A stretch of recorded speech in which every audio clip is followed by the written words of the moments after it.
Hello guys, welcome to Mark's Shrimp Tanks. Today we're going to be setting up another shrimp tank. This one is going to be for Neocaridina. So I'm going to go with something different for this. I'm going to go with sand because I like sand. I've used it before in the discus tank, and I'm going to go half sand, half gravel. And I want to go with half gravel because I want to have an undergravel filter over here, okay? So this is the sand I got from a local hardware store. It is natural sand, so it's pretty safe. We've got some gravel in here. I've also got a little bit of DIY undergravel filter here. It should be going in there like this. Because I don't really see the need to spend money when you can actually build things for yourself, okay? So it's going to go in here like this. But shall I put it in one corner or the other corner? Let's see. Maybe dead center would be good. Okay, so I'm going to stick you on the tripod. I'm going to put you down here somewhere. This tank should be going under here, by the way. I have a lot of space in there. There's a white sheet on the back there. I'm not 100% sure if I'm going to keep it there, but I like the brightness and I like the intensity. I think the plants also like the extra reflection of the light, so we shall see. But first, I'm going to stick you here. You're going to get like a bird's eye view in this project, I think. Okay, is that good enough? You're looking down into the tank. A wee bit more, a bit further forward. Good enough, you think? Okay, so we are first going to use the cardboard. And we are going to put it here because I don't want this gravel part to be too big. I just want it to be big enough that it contains a nice little bed of gravel for the undergravel filter. Okay? So I think the first thing we should do is we should add some sand here just to reinforce this on this side.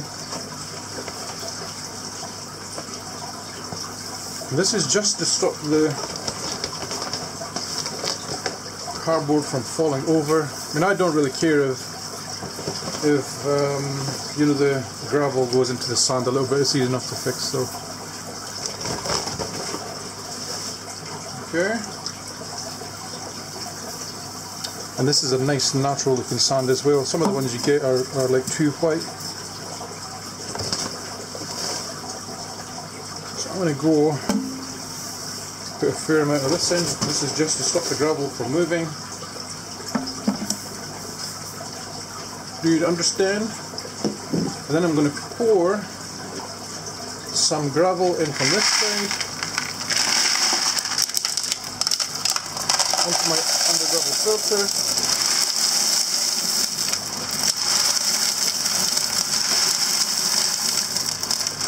If I can put it all in, I will.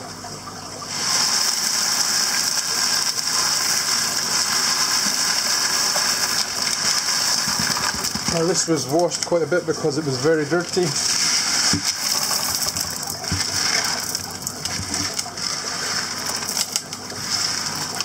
that good enough?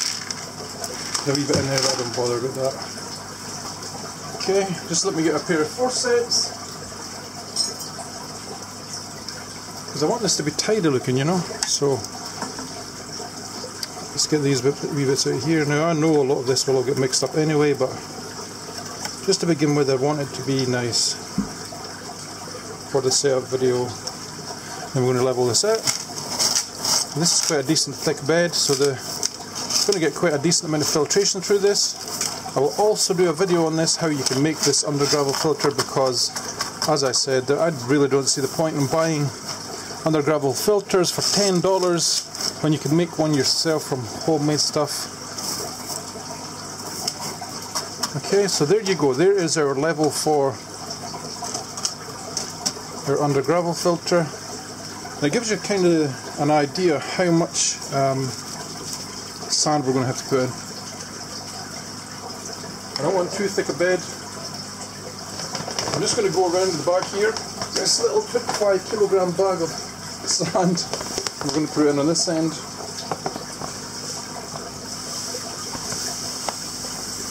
This will be much easier than putting in one cup at a time. That'll do for now.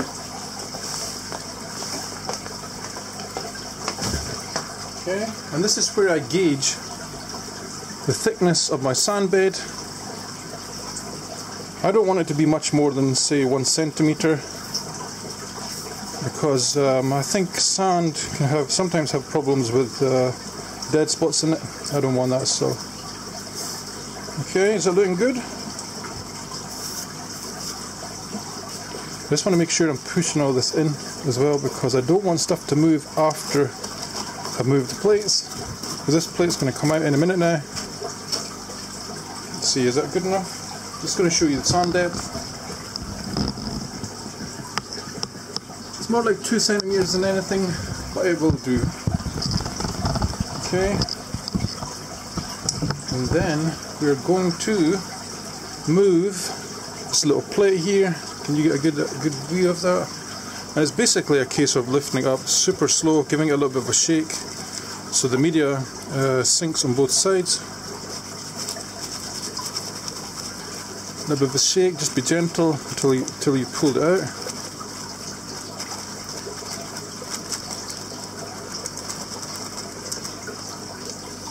Okay, looking good. I'm just going to tear a little bit of this off as well. I'm going to use this. Okay, so now you can see the line. I just want to gently flatten that down. Things like shrimp are never going to be big enough to like pick up bits of gravel and stuff, so this is where if you're gentle here, you can stop it spreading all over the place. Okay, again, does that give you a good idea?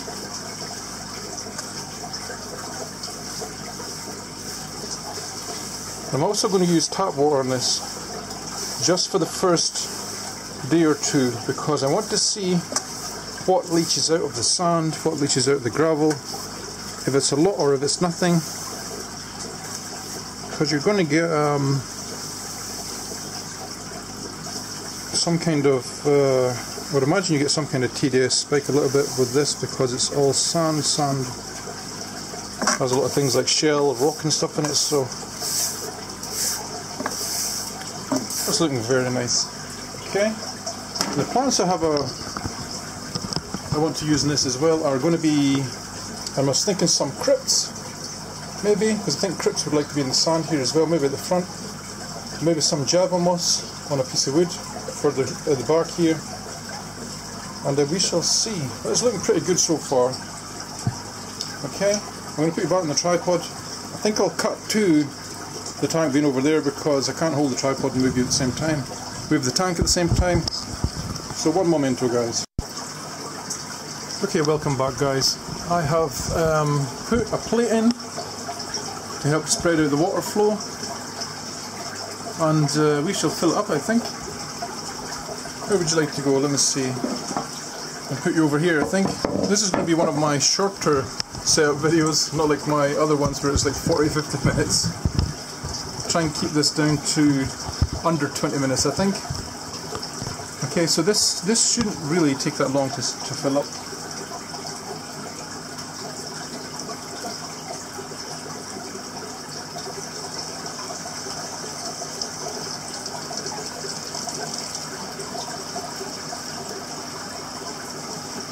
Okay, so my tap is on full.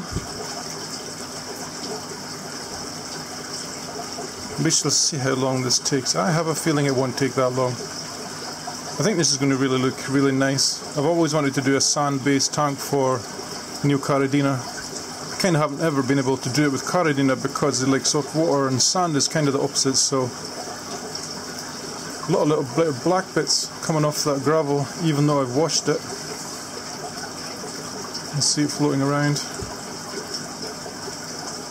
We shall see. I didn't actually wash the sand, because the sand, I figure I can do quite a few water changes first.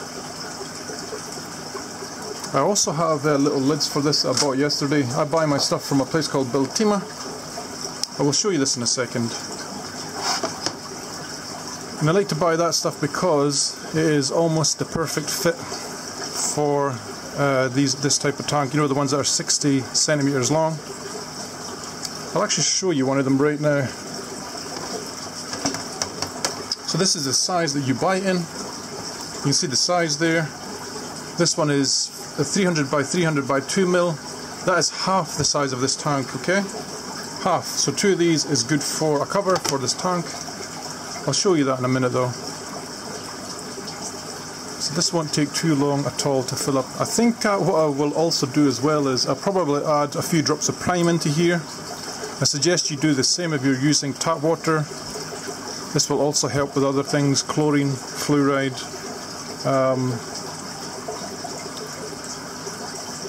any heavy metals, etc., nitrates that are in the water. You can tell that the tank water is cold because there's fog building up on the side.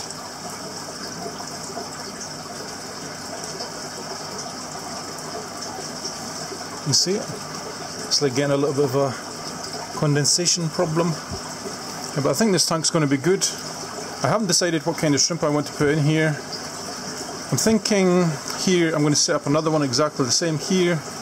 We're going to have 2 different types of Neocaridina.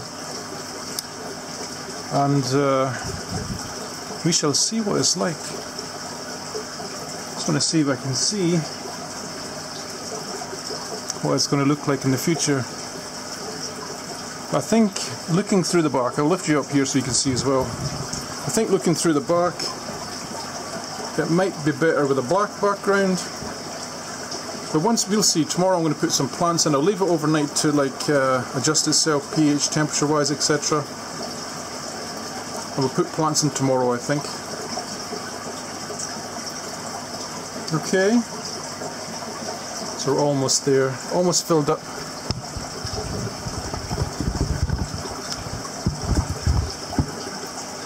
So this is going to be the quick and simple Neocaridina setup. You're literally talking, what, not even 10 minutes. Also as well, if I use a filter from one of my other tanks that has been in use already, then I can virtually, once the water's warmed up, if I have a cyclo filter, I can use this tank almost straight away.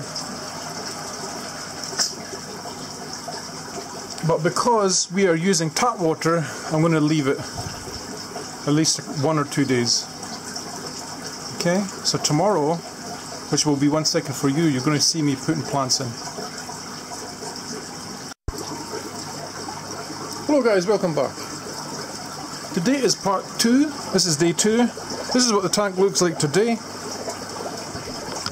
And we are going to squeeze this sponge in here. This is a tip I can give you. If you already have tanks that have sponge filters in them, grab one and squeeze it in your new tank. This will seed your new tank. So this is what we're going to do. I don't know how much will come off this, but it will give you an idea of what to do, and you will get all kinds of life coming off this. It'll be copepods, everything you can imagine from in here. Okay, so that's how you see the tank with an existing filter. And this kind of speeds up the process by quite a bit. If I wanted to, I could put the sponge filter in here, have an air supply going to, and I could probably put shrimp in here straight away because this filter is cycled. Okay, I'm not going to do that today. I'm going to give this one a week or 2 because I have shrimp and things ordered for this, so it's going to look good, I think. Isn't this cool, this little plate effect? This is where the plate was yesterday, where the water was. It's kind of like with some nice patterns in the sand. Let's get on to the planting though. These are 2 different types of Java fern. And I have a little bit of a Anubis petite here. I'm going to put these 2 little balls in here as well, wherever the other one is, just to make it look nice. Okay, so let's put in the Java fern. This is coming in my cull tank. And where should we put this? Let's see. Just on the gravel and no more, I think. And the reason I'm doing this instead of going with plants like crypts, etc., is because I don't want the roots to go into the Undergravel filter and then, you know, into the sand, because if I ever move them it will disturb the Undergravel filter. This little bit of Anubis petite can go anywhere really.